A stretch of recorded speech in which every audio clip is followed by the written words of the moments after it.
Hey guys, BlueBot206 back again. So in a recent YouTube video, I did a tier list of all the different Mario Party games from S tier to F tier. And I was thinking about it as well yesterday after I got done with my 24-hour live stream, which was hell, obviously, from me playing all the different Mario Party games as well. I thought to myself, what would be a really good YouTube video? That's right, to basically prove my audience that I have the best opinions ever, and I do not suck with opinions. So I will be listing off the best mini games from each Mario Party games as well. Caution, I will not be involving Mario Party Top 100, 9, or 10. The reasoning behind that, Top 100 basically is just all the mini games. That's it, all the mini games, which is no fun. No new mini games. 9 and 10 basically cooperative mini games a lot of times too. So you're just working together as well, which doesn't really give you an end goal besides just beating Bowser and beating his mini bosses. So no point whatsoever. Anyway, you guys, let's go ahead and get started with this list.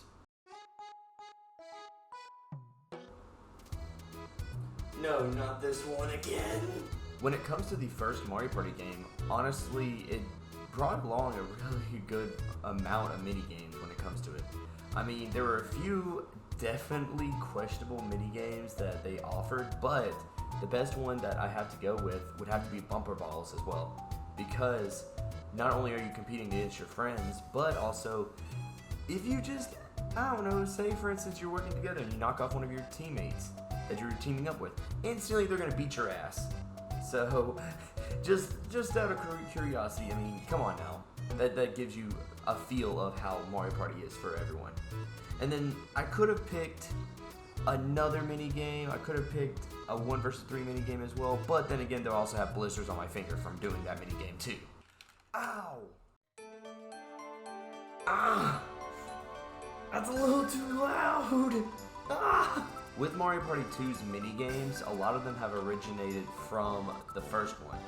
Games like Hot Rope Jump, Shy Guy Says, Crane Game all originated from the first one. There's a few new ones especially, but my personal favorite has to be the platform jump, platform peril. Basically, you're just racing towards the end against the CPUs or against your friends. And not to mention as well, you can actually screw over a couple of your enemies as well by jumping on them in the middle of you jumping.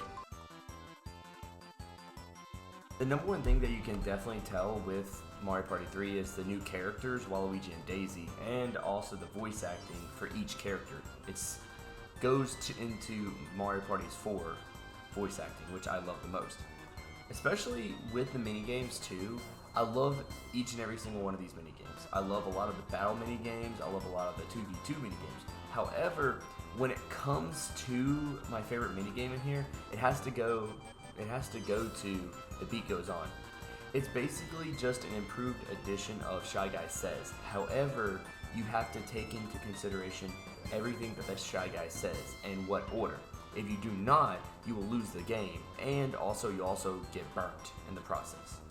Basically what we're doing is we're making just a fire mixtape with drums. Now that we got done with all the Nintendo 64 Mario Parties, here comes the best part about it as well. And you already know which minigame I'm going to pick for Mario Party 4. You already know it.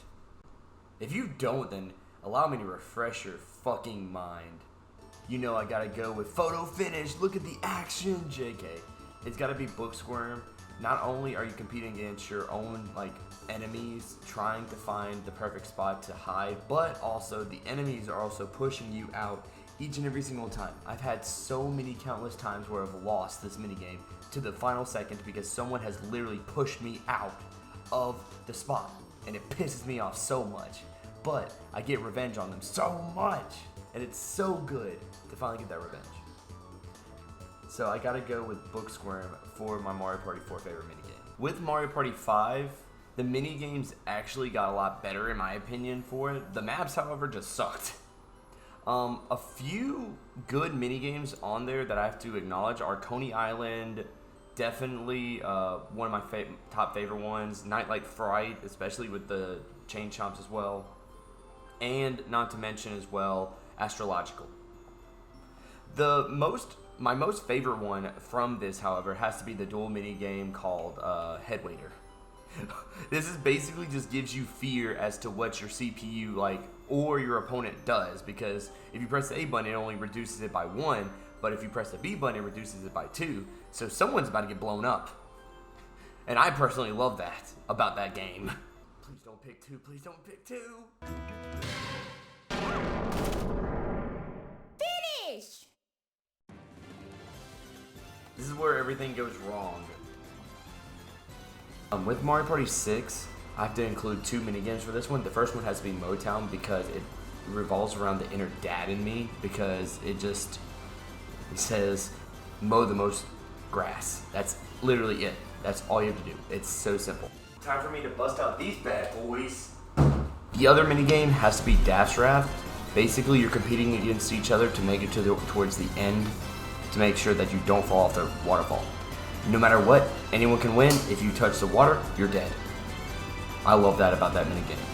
For Mario Party 7, I have to go with Pogo a Go-Go, just because of the fact that the one player, even if you land on a different space, you can still win the minigame easily.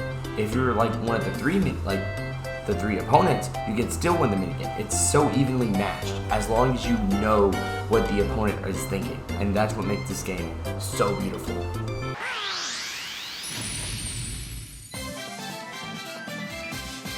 I know I'm about to trigger a few people with this pick. For Mario Party 8, a lot of the minigames revolve around the motion control with the Wii Remote, which is the best part from my opinion. Honestly, I don't know which one to pick for these because I love all of these minigames, but I guess I'll have to go with the Tightrope. Tightrope Peril. This one brings so much fear into my eyes, and no matter what happens, whoever wins, they have the best balance in the world.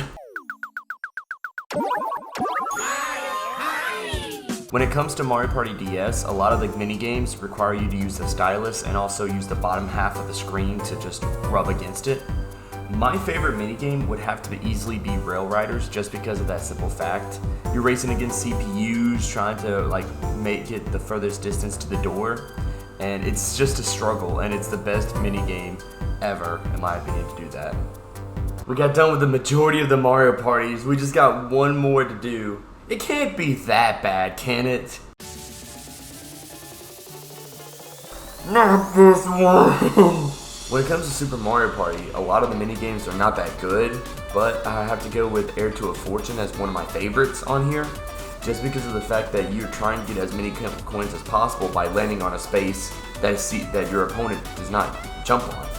However, if someone jumps on the same platform as you, no one can get the coin. So basically, it's fun to see what the opponent will do. Alright guys, and that'll conclude the YouTube video as well. If you enjoyed what you saw, make sure to leave a like and subscribe as well. I do plan on making quite a bit more Mario Party videos as well, so that's probably the direction that I'm going in after this. If you also want to comment what are some other better mini games than the ones I've proven today, make sure to also leave them in the comments. I'll go check them out as well, and then I'll give you feedback as well, and I appreciate all the love and support as well. See you guys.